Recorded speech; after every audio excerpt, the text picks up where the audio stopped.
Hello class 11, good morning. So the syllabus of unit 2nd examination from your microeconomics book that is completed. Okay, we have done one more chapter from that book. Now we are continuing to a statistics books. Okay, in this book you have to do mean, median and mode. Okay, for your unit 2nd examination. So simple, mean, median, mode, you have done these topics also in your previous classes in the subject of maths. Okay, statistics is also a part of maths. Okay, but in maths we studied statistics as a chapter, but now we are studying statistics as a subject in your class 11th. Okay, so now we are moving to our next chapter, that is chapter number 9, measures of central tendency, mean, median and mode. This is very easy chapter. You just have to remember the formulas how to calculate mean, median and mode. Okay, so first one is measures of central tendency. So what is central tendency? Central tendency refers to central value और you can say representative value जो होती है statistical series की, उसको बोलते हैं हम central tendency. It is difficult for anyone to understand और remember a large number of raw data, क्योंकि कोई भी, चाहे वो मैथमेटिशियन हो चाहे वो इकोनॉमिक्स हो, कोई भी जो डाटा होता है बड़े बड़े डाटा को यूज़ समझ नहीं सकता है और उसको लर्न नहीं कर सकता है, याद नहीं रख सकता. One would like to know the critical value which represents all the items in a series. हर कोई one would like to know the critical value which represents all the terms in a series. Okay, such a value is called central tendency. That value which represents all the values, all terms in the series, that value is known as central tendency, or you can say average value. Okay, for instance, it is very difficult to remember and understand the data concerning the income of millions of Indians.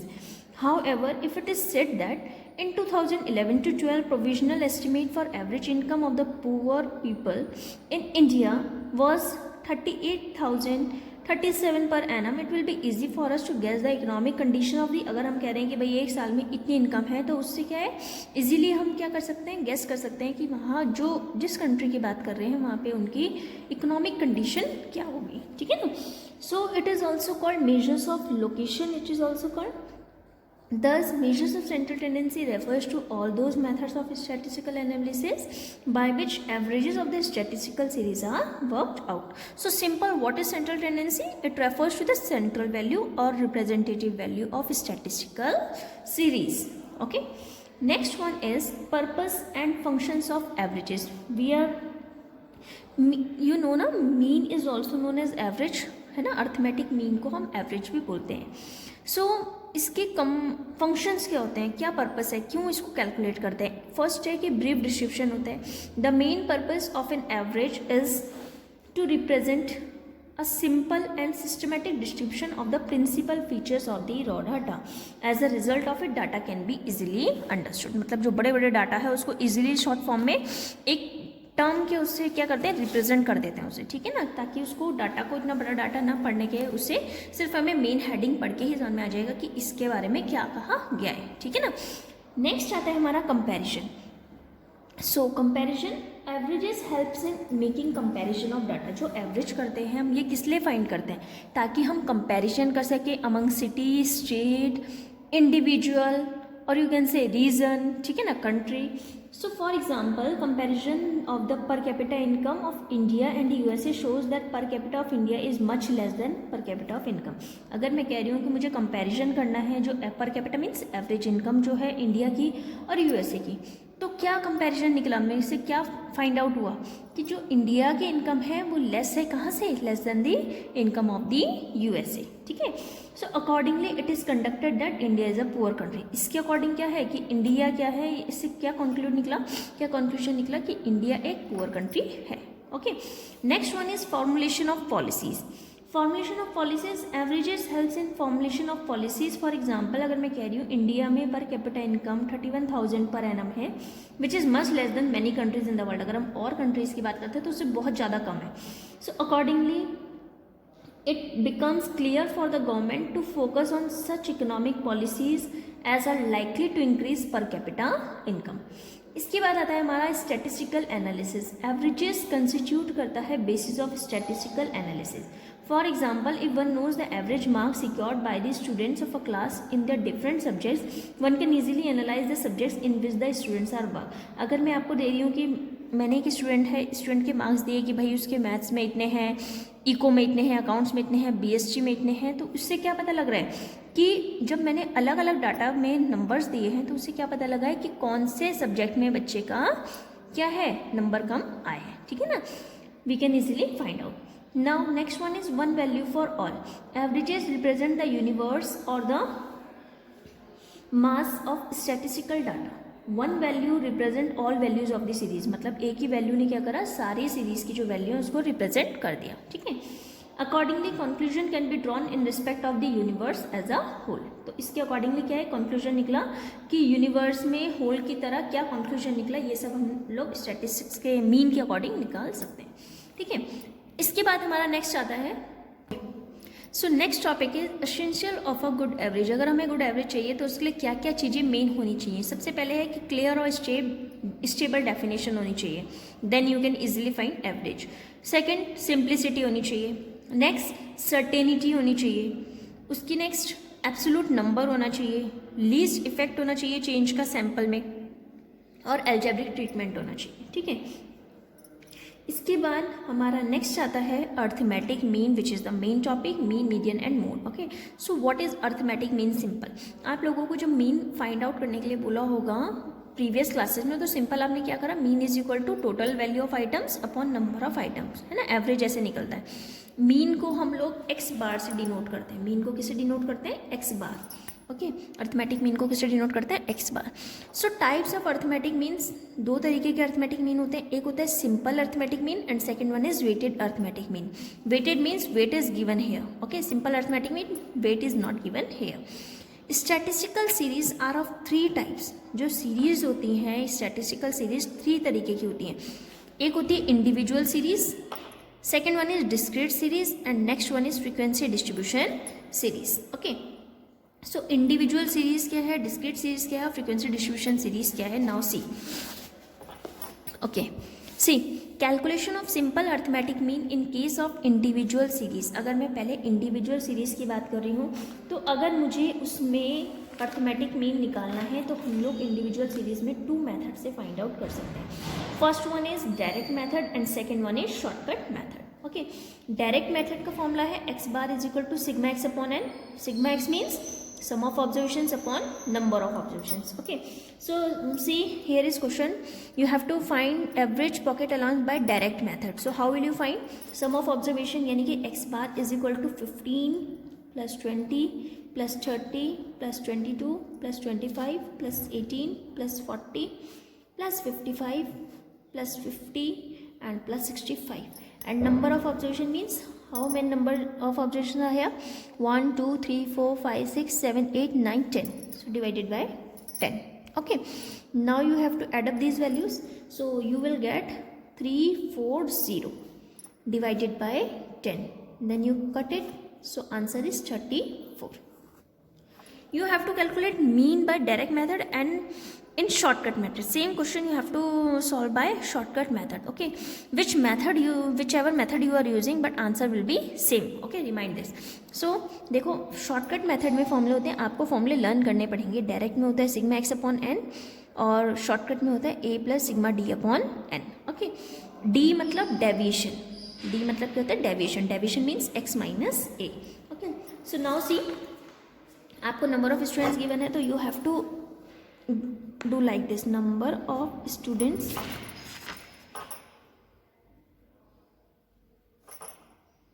then pocket allowance and then d is equal to x minus a. Number of students means x. Okay, this is pocket allowance. तो number of students क्या given है? 15 20 30 22 25 18 40 50 55 and 65. Now pocket allowance आपको कितना, ओ sorry, number of student, ये pocket allowance है आपका. ये क्या है? आपका पॉकेट अलाउंस. ठीक है, ये है हमारा पॉकेट अलाउंस. क्योंकि नंबर ऑफ स्टूडेंट्स तो आपको काउंटिंग गिवन है। तो नंबर ऑफ स्टूडेंट्स कितना है 1 2 3 4 5 6 7 8 9 10। अब आपको क्या निकालना है x माइनस ए। एक्स ये है क्या है आपका पॉकेट अलाउंस, पॉकेट अलाउंस आपका x है, ठीक है। तो x माइनस ए मीन्स आपने कोई भी एक नंबर अज्यूम करना है। तो सपोज अगर मैं a को अज्यूम कर रही हूँ 40, कोई भी एक बीच का नंबर हम अज्यूम करते हैं। सपोज मैंने अज्यूम क्या करा 40, तो यानी कि 15 minus 40, 20 minus 40, 30 minus 40, 22 minus 40, 25 minus 40, 18 minus 40, 40 minus 40, 50 minus 40, 55 minus 40 and 65 minus 40। ये डेविएशन होता है जब हम माइनस करते हैं, ठीक है, अज्यूम को। अब देखो 50 माइनस 14 ये हो जाएगा आपका -25, this will be -20, it will B -10, -18, then it will be -15, -22, then it will be 0, 10, 15, 25। अब देखो ये सबट्रैक्टिंग वाला नंबर है, नेगेटिव नंबर्स हैं तो इनको प्लस करोगे तो -110 और पॉजिटिव वाले नंबर को प्लस करोगे so it will B +50। Minus plus क्या होता है माइनस, तो ये सिग्मा डी होगा ना, सिग्मा डी मतलब इनका सम। तो माइनस प्लस माइनस यानी कि 110 में से 50 को माइनस करोगे it will be 60 but it will be of minus. Now put in formula x bar is equal to a कितना दिया था हमने 40 प्लस देखो सिग्मा डी कितना आया हमारे पास माइनस का 60 अपॉन में n कितना है 10। तो ये कितना हो जाएगा हमारा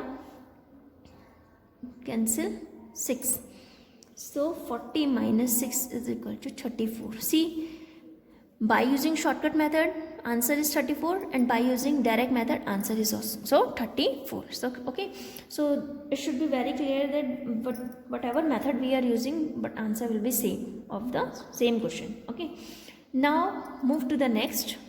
Now see calculation of arithmetic mean in discrete series और जो फ्रीक्वेंसी एरे भी बोलते हैं। सो डिस्क्रीट सीरीज में आप लोग अर्थमेटिक मीन को 3 मेथड से सॉल्व कर सकते हो। एक होता है direct, second one is shortcut and next one is step deviation method, ठीक है। तो डायरेक्ट मेथड में फॉर्मूला यूज करते हैं हम x bar is equal to sigma f x upon sigma f, because frequency is given over there so you have to put x bar is equal to sigma f x upon sigma F. Okay, first see अगर question में लिखा रहेगा ना using shortcut method, step deviation method और direct method, then you have to put the exact formula of that method. But if it is not given that from which method you have to calculate the answer, you can use any method whichever is suitable for you. Okay, जो आपको easy लगता है वो method से आप answer निकाल सकते हो। लेकिन अगर क्वेश्चन में मेंशन है कि आपको शॉर्टकट मेथड यूज़ करना है या स्टेप डिविजन यूज़ करना है तो आपको वही मेथड यूज़ करना है। देखो डायरेक्ट मेथड तो x bar is equal to sigma f x upon sigma f, shortcut method x bar is equal to a plus sigma F D upon sigma f, and step deviation में क्या हो जाता है a plus sigma F d dash upon sigma f into c. d का formula होता है x minus a and d dash का formula होता है x माइनस ए अपॉन सी, और you can say d upon c, क्योंकि d क्या है हमारा x अप माइनस ए होता है। देखो अब इसके अकॉर्डिंग अगर मैं फर्स्ट क्वेश्चन देखती हूँ, following is the weekly wage earnings of 19 worker, calculate arithmetic mean. ठीक है, आपको ये दे रखा है क्वेश्चन में, आपको अर्थमेटिक मीन निकालना है स्टेप डेविएशन डायरेक्ट मेथड से, स्टेप डेविएशन मेथड से, तीनों मेथड से निकालना है सेम क्वेश्चन में। तो पहले मैं डायरेक्ट मेथड करती हूँ, बाय यूजिंग डायरेक्ट मेथड। देखो अगर मैं डायरेक्ट मेथड को यूज़ करती हूँ तो इसमें क्या बनेगा, वेजेस, इसको हम लोग हॉरिजॉन्टल में लिख लेंगे, वर्टिकल में लिख लेंगे, हॉरिजॉन्टल में तो ऑलरेडी गिवन है, number of workers, and last में number of workers means frequency, और लास्ट में आपको देखो फॉर्मूला क्या है एफ एक्स, तो आपको लास्ट कॉलम क्या करना पड़ेगा f x. Okay, so wages are given 10, 20, 30, 40, 50, number of workers 4, 5, 3, 2, 5, तो सिग्मा एफ भी चाहिए, तो यानी कि सिग्मा एफ कर दो यहाँ पे, it will B 19, F x means in दोनों का मल्टीप्लिकेशन, तो it will B 40, 100, 90, 80 and 250, and sigma fx will be 560. Okay, now you have to calculate mean. देखो ये मैंने ऑलरेडी आपको बता दिया कि ये कितना होगा, 40, 100, 90, 80 और यहाँ पे 250, तो सिग्मा fx कितना है आपके पास 560 and sigma f is equal to 19। आपको क्या निकालना है एक्स बार, फॉर्मूला क्या है sigma f x upon sigma f. तो सिग्मा एफ एक्स यानी कि 560/19, so answer will be 29.47. This is my answer by using direct method. Now shortcut method will be apply. See shortcut method. तो shortcut method में क्या होता है, formula है मेरे पास, पहले आपको फॉर्मूला लिखना है. जब भी क्वेश्चन आएगा तो पहले फॉर्मूला लिख लो, उसके अकॉर्डिंग आप सॉल्व कर सकते हो इजीली. ओके, देखो वेजेस आपको गिवन है यानी कि एक्स गिवन है, उसके बाद नंबर ऑफ वर्कर्स यानी कि एफ, ठीक है. इसके बाद d is equal to x minus a, और लास्ट में क्या निकालना है आपको, एफ डी, क्योंकि फॉर्मूले में मेरे पास एफ डी है. ठीक है ना भाई, एफ तो मेरे पास था, डी नहीं था, इसलिए पहले डी निकालो, उसके बाद हम एफ डी कर सकते हैं इसीली. एक्स आपको गिवन है 10, 20, 30, 40, 50. एफ गिवन है 4, 5, 3, 2, 5. देन डी एक्स माइनस ए मीन्स अज्यूम करना है आपने. अज्यूम किस में से करते हैं हम, एक्स में से करते हैं, नंबर ऑफ वर्कर्स में से नहीं करते. किस में से अज्यूम करते हैं, एक्स में से. सपोज मैंने बीच का नंबर 30 ले लिया, तो 10 माइनस 30 कितना होगा, -20. It will B -10, 0, 10 and 20. FD means this multiply this. It will be -80, -50, 0, 20 and 5 to 10, 100. Okay, तो ये कितना हुआ 120 प्लस का, और ये कितना हुआ माइनस का 130. तो आंसर कितना आया इसका, sigma F D minus plus minus, तो माइनस का 10, और सिग्मा एफ कितना है मेरे पास 90. अब स्टेप डेविएशन में फॉर्मूला पुट करो, X bar is equal to, sorry step deviation कह दी, शॉर्टकट में का फॉर्मूला लगाओ, X bar is equal to A plus sigma F D upon sigma F. Okay, A कितना है मेरे पास 30 प्लस सिग्मा एफ डी कितना है माइनस का 10, ब्रैकेट में रखो क्योंकि 2 साइंस एक साथ नहीं आते हैं, अपॉन में 19.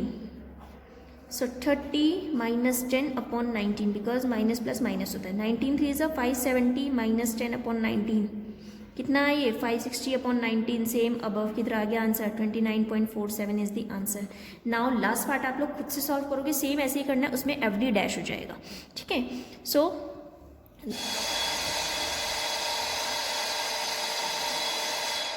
Okay, now last part of this question you have to solve by yourself. Thank you class. Now we will continue to our next topic, that is frequency distribution series in the next lecture. Thank you.